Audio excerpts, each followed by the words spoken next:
সাগরের মাঝখানে এক পাহাড়, ওই পাহাড়ের উপরে বসে 500 বছর টানা আল্লাহর ইবাদত, দিনে আর রাতে একবার করে নিচে নামতেন। সেখানে আল্লাহ তাআলা পাথরের ভেতর থেকে তার জন্য মিঠা পানির ব্যবস্থা করে দিয়েছেন, আর একটা ডালিম গাছের ব্যবস্থা করে দিয়েছেন। সকালে নামলে একটা টসটসে ডালিম, রাতে নামলে টসটসে ডালিম। এগুলো খেয়ে খেয়ে 500 বছর সে আল্লাহর ইবাদত করেছে।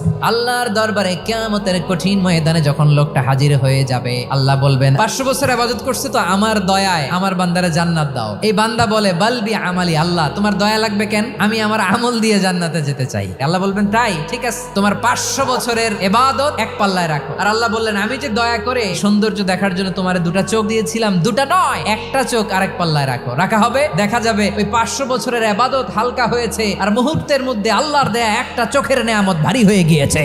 ফলাফল দেখো, হিসাব বলে তুমি এখন জাহান্নামে যাবা, যাও এবার জাহান্নামে যাও। এবার লোকটা কাচুমাচু করে বলে আল্লাহ এবার আমি বুঝতে পেরেছি তোমার দয়া ছাড়া দুনিয়ায় কেউ জান্নাতে যেতে পারবে না।